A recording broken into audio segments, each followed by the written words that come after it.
Alrighty, so I kind of forgot to do this earlier in the day, so it is currently 2 in the morning, and I am finally giving you my 2021 wide receiver rankings for the 2021 NFL Draft. And yeah, so all these guys, this is a deep wide receiver class. All these guys I have going in the top 3 rounds. First 2 days, they're all that good.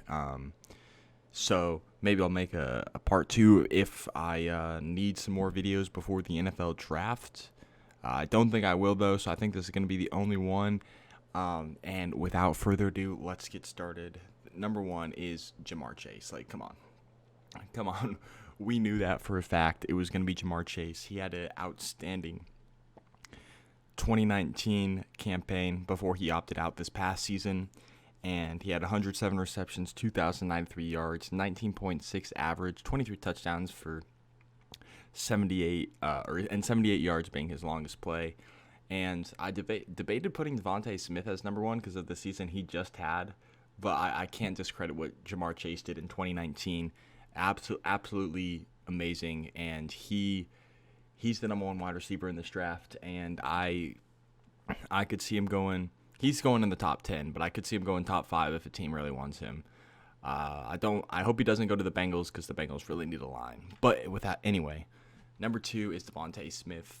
The only reason he is not talked about more as the number one receiver is his size, and I think that shouldn't be counted off against him. He is a phenomenal player. Like he may be small, but he'll go up and make those contested catches. He can do great things after he catches the ball. Just a fantastic receiver. Obviously, he won the Heisman. He's such a great player. And Heisman doesn't really mean a lot considering Johnny Manziel won the Heisman. But yeah, he had 235 receptions for 3,965 yards. He averaged 16.9 yards per play.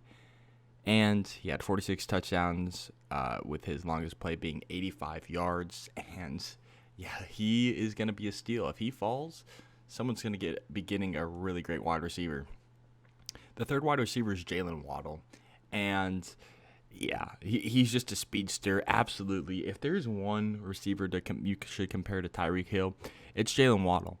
Obviously, the Henry Ruggs comparison last year were good, but I think Jaylen Waddle is more of a Tyreek Hill than Henry Ruggs is. He's just got those sturdy hands. He's got the speed, and he's going to go to a team, and he's going to fit in really nicely. He had 106 receptions for 1,999 yards. He averaged 18.9 yards per play. He scored 17 touchdowns with his longest play being 94 yards. Now at number 4, I got Rashod Bateman from Minnesota. He's a good speedster. He can play well in the slot.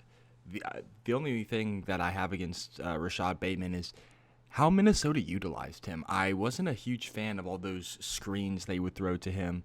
I wish they would have utilized the speed more, but it is what it is, and Rashod Bateman's a great receiver. He had 147 receptions for 2,395 yards. He averaged 16.3 yards per play. He scored 19 touchdowns, and his longest play was 86 yards.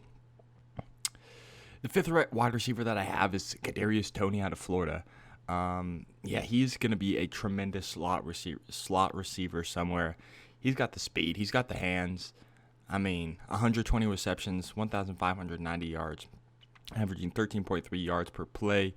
He scored 12 touchdowns, and he had his longest play, which was 66 yards. Obviously, that offense at Florida was potent. It had obviously Kyle Pitts.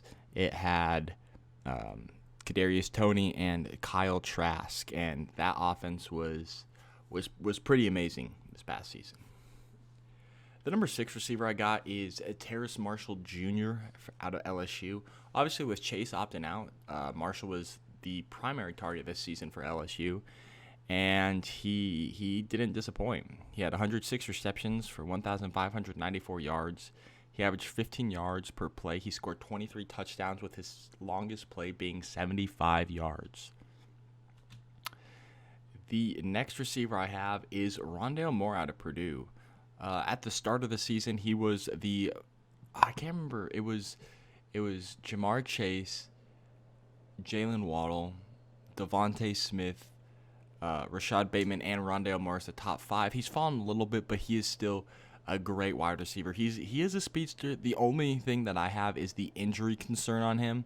If he can stay healthy, I think he's going to be a great receiver, but it is if he stays healthy. He had 178 receptions, 1,915 yards. He averaged 10.8 yards per play. He scored 14 touchdowns, and his longest play was 70 yards. Next up, I got Elijah Moore out of Ole Miss, and yeah, this guy has risen recently. I didn't think he was going to make the top 10. Went back, watched some film.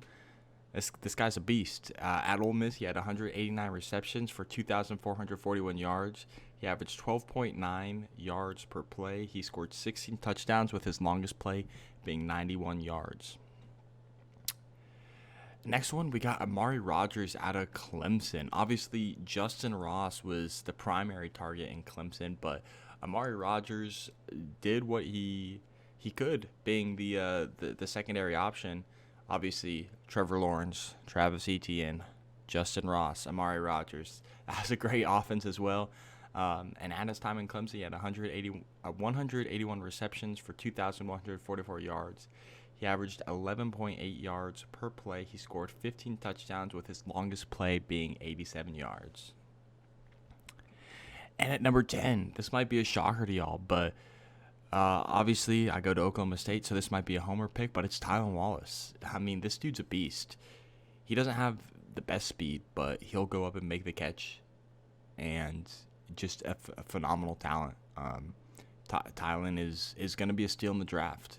He's going to slip, and whoever picks him up, I guarantee will get an amazing wide receiver. It's always different when you go and you can see players live compared to tape. It is so much different, and I'm telling you guys, Tylan Wallace is the real deal. At Oklahoma State, he had 205 receptions for 3,434 yards. He averaged 16.8 yards per play. He scored 26 touchdowns, and his longest play was 90 yards. Now, where do I expect these receivers to go? Let's go all the way to the front. Jamar Chase, easy first round grade. I project him to go at I don't want to give away too much of my mock. I'm just going to say top 10. I project him to go top 10 in this draft. Devonta Smith, I also project to go top 10 in this draft. And Jaylen Waddle is a tough one. I have a first-round grade on him. I see him anywhere from picks 10 to 15, in that range.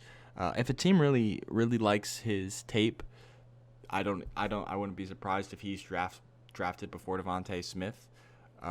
But to me, just the injury, he kind of fell below Devonta Smith for me in my rankings. Rashod Bateman, I got a mid first round grade on. I wouldn't mind seeing him picked anywhere from pick 16 later on.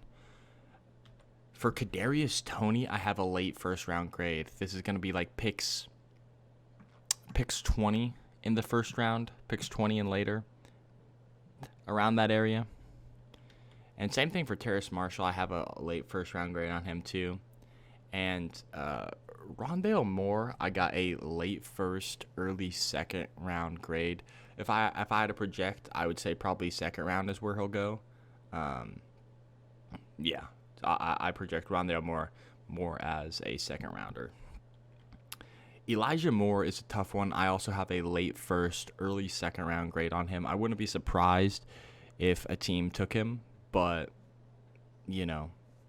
also I could see him falling.